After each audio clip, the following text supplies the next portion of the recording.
अस्सलाम वालेकुम dear student, thank you very much. आपने मेरी पहली वीडियोस देखी, उनको लाइक किया, सब्सक्राइब किया और मैं उम्मीद करता हूँ कि मेरी आने वाली वीडियोस को भी आप देखेंगे, लाइक करेंगे एंड शेयर करेंगे।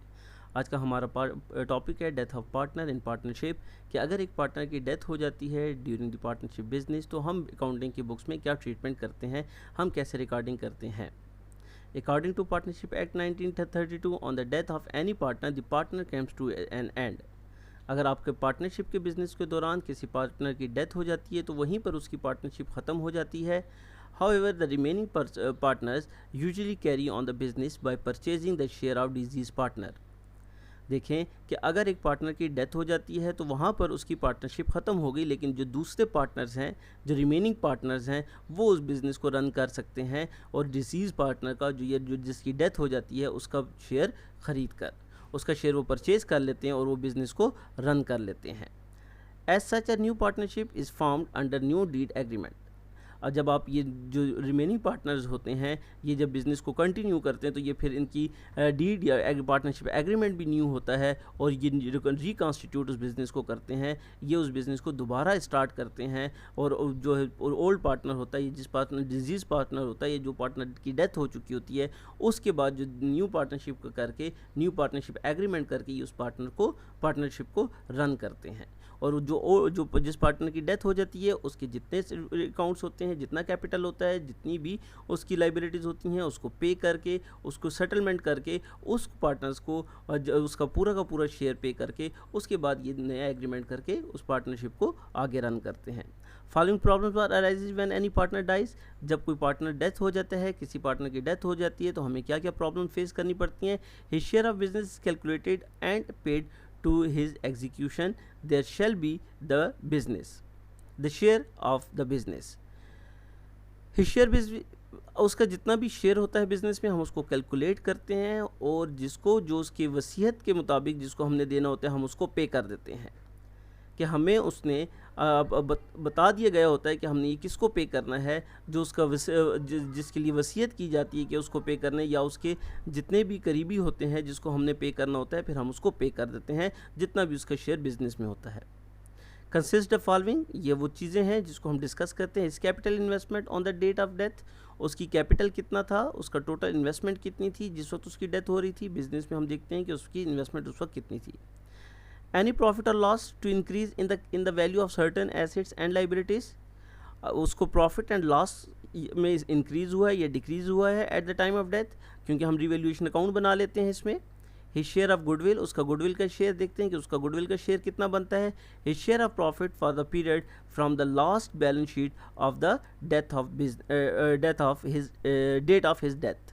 हम इसमें देखते हैं कि जितना भी उसका प्रॉफिट होता है वो हम कैलकुलेट कर लेते हैं लास्ट बैलेंस शीट जब बनी थी उस वक्त से लेके जब जिस डेट पे इसकी डेथ होती है उस डेट तक हम उसकी बैलेंस शीट से लेके उस डेट तक हम प्रॉफिट एंड लॉस कैलकुलेट कर लेते हैं कि इसमें इसका शेयर प्रॉफिट का कितना बनता है या लॉस का कितना बनता है।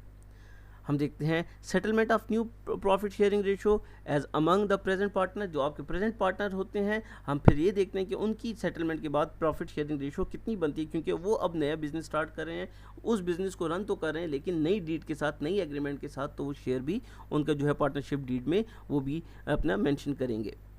Settlement of matters relating joint policy, हमारी कोई भी जॉइंट पॉलिसी है, इफ़ एनी लिखा है, जैसे कि हमने कि कोई भी इसकी पॉलिसी है बिज़नेस के मुताबिक, एग्रीमेंट के मुताबिक, हम उसी के मुताबिक ये सेटलमेंट करते हैं। इसके बाद नेक्स्ट देखते हैं कि अगर हम प्रॉफिट को कैलकुलेट करते हैं तो हम किस तरीके से कर सकते हैं। Calculation of profit, the problem arises because the firm usually prepare income statement at the end of accounting period.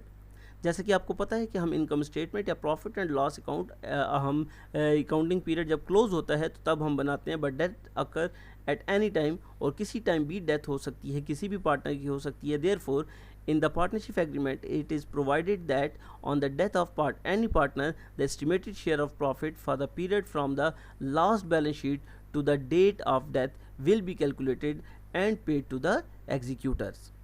देखें जैसे कि हमने इसकी डेफिनेशन भी बताया कि जब हमने कहा कि जिस वक्त कोई पार्टनर की डेथ हो जाती है तो हम जो पुरानी हमने बैलेंस शीट बनाई होती है, जो लास्ट हमारी बैलेंस शीट बनी होती है, उस टाइम से लेके जिस टाइम तक उस शख्स की डेथ हो जाती है, पार्टनर की डेथ हो जाती है, उस वक्त तक हम उसका प्रॉफिट कैलकुलेट करते हैं और उसकी जितने भी जिसके विरासत के मुताबिक जो होता है उसका करीबी, हम उसको ये पे कर देते हैं। The profit estimated by any one of the following, इसके दो मेथड हैं, हम उन दोनों को डिस्कस करते हैं कि वो कौन से मेथड है कि जिससे हम उसका profit, share of profit calculate करके हम उसको पे कर सकते हैं कि जितना ये टोटल प्रॉफिट बनता है और इसमें इसका कितना शेयर बनता है। On the basis of time, हम टाइम देखते हैं, एक फर्स्ट मेथड है on the basis of time, कि टाइम के मुताबिक हम इसको कैसे कैलकुलेशन कर सकते हैं। Under this method the profit of previous year is divided by 365 in case of days and 12 in case of months. हम देखते हैं अगर मंथ्स हैं तो हम 12 मंथ्स पे कैलकुलेट करेंगे और अगर डेज़ हैं तो हम 365 डेज़ पर डिवाइड करते हैं और जितने नंबर ऑफ़ डेज़ गुजर चुके होते हैं लास्ट बैलेंस शीट से उसकी डेथ तक, हम उस पे के मुताबिक उसको जितना शेयर बनता है प्रॉफिट का वो पे कर देते हैं। सेम इसी तरह अगर मंथ्स में है तो हम मंथ्स पे 12 मंथ पे डिवाइड करते हैं। आफ्टर 2 मंथ्स उसकी डेथ हुई, 3 मंथ्स डेथ हुई है तो जितने मंथ्स की उसकी डेथ पीरियड होगा हम उससे उसको मल्टीप्लाई कर देंगे। इसी तरह डे और month from the last balance sheet to the date of death from his estimated profit, जैसे मैं बता चुका कि एस्टिमेटेड प्रॉफिट हम कैलकुलेट करते हैं और फिर उसके मुताबिक हम उसको टाइम वाइज हम उसको उसका जितना शेयर होता है वो दे देते हैं। The share of deceased partner is calculated according to profit sharing ratio, जितना भी उसकी प्रॉफिट शेयरिंग रेशो होता है हम उसके मुताबिक उसको उसका हिस्सा पे कर देते हैं। हम एस्टिमेटेड प्रॉफिट कैलकुलेट करते हैं। फिर नंबर ऑफ डेज पे 1 ईयर में 365 डेज़ होते हैं और हम ये देखते हैं कि लास्ट बैलेंस शीट तक उसकी जो जब तक उसकी डेथ हुई है इसमें कितने दिन बनते हैं, जितने भी डेज़ बनते हैं हम उन नंबर ऑफ डेज से मल्टीप्लाई कर देते हैं। जो अमाउंट आती है प्रॉफिट की उसको डिवाइड करते हैं 365 पे और जितने नंबर ऑफ डेज़ बनते हैं फिर हम उससे मल्टीप्लाई कर देते हैं। और अगर मंथ से कैलकुलेट करें तो हम जो जितना प्रॉफिट होता है एस्टिमेटेड उसको 12 पे डिवाइड करेंगे और जितने भी मंथ्स पे होगा बैलेंस शीट के बाद उसकी डेथ तक जितने मंथ गुजर चुके होते हैं उतने मंथ से हम उसको मल्टीप्लाई करके हम उसका प्रॉफिट, टोटल प्रॉफिट कैलकुलेट करेंगे। फिर जितना उसका शेयर बनता है उसके मुताबिक उसको डिवाइड कर देंगे या डिस्ट्रीब्यूट करके उसका हिस्सा उसको दे देंगे।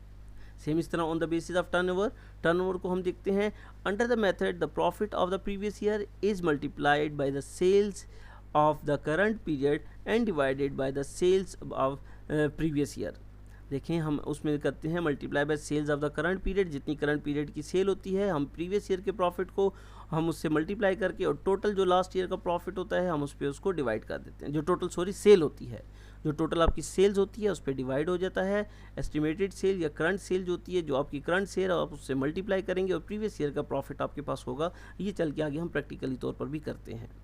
By the current period we mean the period last balance sheet to the date of death of the partner। जैसे कि हम बार बार बता चुके कि जो लास्ट बैलेंस शीट होती है वहाँ से लेके जब तक जिस डेट पे इसकी डेथ हुई होती है वहाँ तक ही हम इसका प्रॉफिट या सेल्स कैलकुलेट करते हैं।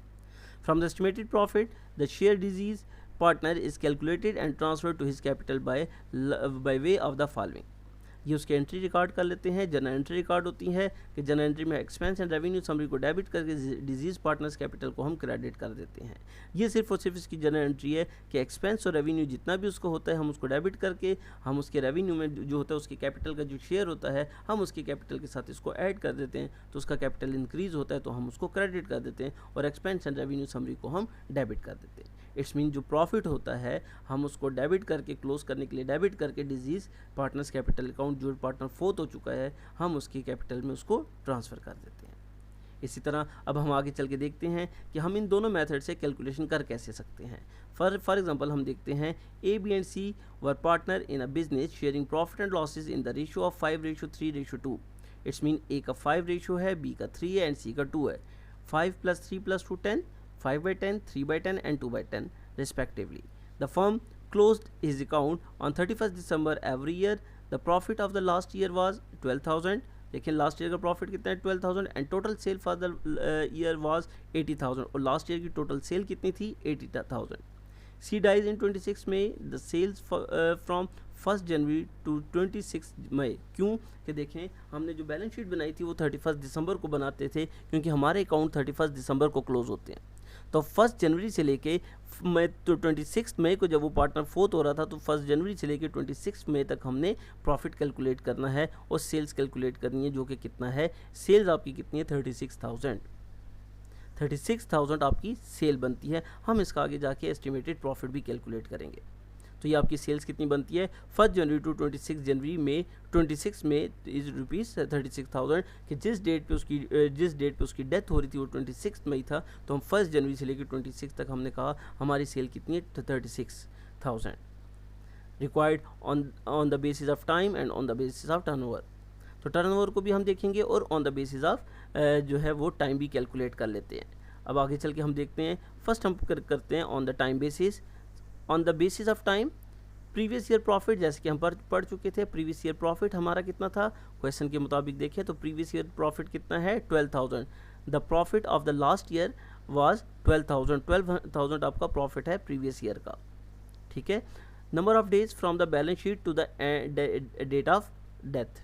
अब यहाँ देखें जनवरी 1 से हमने स्टार्ट करना था कि 31 दिसंबर को हमने क्लोज कर दिया था, तो जनवरी 1 से लेकर 26 मई तक हमने इसकी कैलकुलेशन करनी है। तो जनवरी में टोटल नंबर ऑफ डेज कितने होते हैं 31, फरवरी में आपके 28, मार्च में आपके 31, अप्रैल में आपके 36 और मई 26 को वो डेथ उसकी हो रही थी, तो मई के कितने डेज आ जाएंगे 26। इन तमाम नंबर ऑफ डेज़ को आप प्लस कर लें तो टोटल नंबर ऑफ डेज़ कितने आ जाते हैं 146 नंबर ऑफ डेज़ आपके पास आ जाते हैं। देखें अगर फॉर एग्जांपल ये जून में फोर्थ हुआ होता तो मई के भी हम पूरे डेज लेते और उसके बाद फिर हम जून में जिस डेट पे उसकी डेथ होती हम वहाँ तक जाते। तो देखें आपने कहा कि 26 मई को इसकी डेथ हो रही है, तो आपका दिसंबर को अकाउंट्स क्लोज हो गए थे। 1 जनवरी से आपने स्टार्ट किया तो जनवरी के 31 डेज, फरवरी के 28 डेज, मार्च के 31 डेज, अप्रैल के 30 डेज और आपके मई के 26। तो टोटल नंबर ऑफ डेज कितना गया 146 डेज। तो हम टोटल एस्टिमेटेड प्रॉफिट कैलकुलेट करते हैं। जैसा कि मैंने बताया था कि हम एस्टिमेटेड प्रॉफिट कैलकुलेट करेंगे। लास्ट ईयर प्रॉफिट था 12,000 मल्टीप्लाई बाय 146 डेज और नंबर ऑफ डेज टोटल कितने आ गए 365। 12,000 को 146 से मल्टीप्लाई करेंगे, 365 पे डिवाइड करेंगे तो आपका जो है जो 146 डेज का प्रॉफिट कितना आ जाता है 4,800। ये आपका टोटल प्रॉफिट आ जाता है 4,800। लेकिन अब सी का कितना शेयर बनता है तो देखिए 4,800 मल्टीप्लाई बाई 2 डिवाइडेड बाई 10। 2 क्यों किया कि अकॉर्डिंग टू देयर रेशो, हमने कहा था इनकी रेशो कितनी है 5:3:2। सी की रेशो कितनी थी 2, तो इट्स 2/10। 5/10 ए का था, 3/10 बी का था और 2/10 सी का था। तो हमने कहा कि 2/10 किसका बनता है सी का रेशो बनता है। 4,800 मल्टीप्लाई बाई 2 डिवाइडेड बाई 5 करेंगे तो 960 आपका क्या आ जाएगा शेयर ऑफ प्रॉफिट आ जाएगा on the basis of time. तो ये हमने इसका फर्स्ट कैलकुलेट कर दिया कि हम प्रॉफिट कैसे कैलकुलेट करते हैं on the basis of time. तो सिंपल सा फार्मूला था, हमने सिंपल सा कहा कि नंबर ऑफ डेज़ कि जब लास्ट जिस डेट पे बैलेंस शीट बनी है उस डेट से लेके जिस डेट पे उसकी डेथ हुई है हम उसकी कैलकुलेशन कर लेते हैं। वो 146 डेज बनते थे, हमने लास्ट ईयर प्रॉफिट से उसको मल्टीप्लाई किया और नंबर ऑफ टोटल ईयर के जितने नंबर ऑफ डेज थे हमने उस पर डिवाइड कर दिया और 146 जो डेज बनते थे उससे मल्टीप्लाई किया और 365 पे जो टोटल नंबर ऑफ ईयर के डेट बनते थे उस पर हमने डिवाइड कर दिया। तो जो टोटल प्रॉफिट आ गया था तो उसको हमने इसके शेयर के मुताबिक 2/10 करके हमने इसको डिवाइड किया, तो शेयर ऑफ सी कितना आ रहा है 960। इसी तरह सेकंड अगर हम देखें on the basis of turnover देखें तो प्रीवियस ईयर प्रॉफिट कितना था 12,000, प्रीवियस ईयर सेल्स कितना था 80,000, sales from the 1 January to 26 May तक था 36,000 जो कि क्वेश्चन में गिवन थी तमाम चीज़ें। यहाँ क्वेश्चन अगर देखें तो 12,000 लास्ट ईयर प्रॉफिट था, 80,000 लास्ट ईयर सेल था और 26,000 आपका जनवरी 1 से लेकर 26 तक आपका प्रॉफिट जो है वो टोटल सेल्स है। अब यहाँ देखें आपने कहा 12,000 प्रीवियस ईयर का प्रॉफिट, 80,000 लास्ट ईयर की सेल और 36,000 आपका प्रॉफिट आ गया 1 जनवरी टू 26 में। एस्टिमेटेड प्रॉफिट कैलकुलेट करते हैं 12,000 multiply by 36,000 divide by 80,000 is equal to 5,400 आ जाएगा कि 12,000 आपका क्या था आपका टोटल प्रॉफिट था, 36,000 आपकी सेल्स करंट टाइम की है जो कि 1 जनवरी से 26 मई तक है और 80,000 प्रीवियस ईयर की थी। तो इन दोनों को मल्टीप्लाई किया 80,000 पर डिवाइड करेंगे तो टोटल एस्टिमेटेड प्रॉफिट आ गया 5,400। सी के शेयर के मुताबिक इसमें डिवाइड कर देंगे। 5400 मल्टीप्लाई बाई 2 डिवाइडेड बाई 10, क्योंकि इसका शेयर 2/10 बनता था क्वेश्चन के मुताबिक, जैसे कि हम क्वेश्चन में पहले भी बता चुके थे। 5:3:2, 5/10, 3/10 और 2/10। तो हम उसके मुताबिक जब देखते हैं तो 5400 मल्टीप्लाई बाई 2 डिवाइडेड बाई 10 1080 क्या आ जाता है, टर्नओवर के मुताबिक इसका प्रॉफिट शेयरिंग रेशो या प्रॉफिट आ जाता है एज़ पर देयर रेशो। कि अब हम जब डेथ के टाइम सी को प्रॉफिट कितना मिलेगा, सी का प्रॉफिट मिलेगा 1080 और टर्नओवर रेशो से और बेसिस से, और टाइम बेसिस से इसको कितना मिलेगा 960। तो देखें ये इस तरीके से आप प्रॉफिट कैलकुलेट कर सकते हैं। आगे चल के हम इसका एक प्रैक्टिकल क्वेश्चन भी सॉल्व करेंगे कि हम इसको किस तरीके से आगे चल के इसको सॉल्व कर सकते हैं, या अगर हमें क्वेश्चन जो गिवन होगा हमने उसको किस तरीके से सॉल्व करना है। मैं उम्मीद करता हूँ ये आपको समझ आया होगा। आपको कोई क्वेश्चन कोई क्यूरी हो आप कमेंट्स में लिख सकते हैं, मैं उसका रिप्लाई करूँगा। Thank you very much.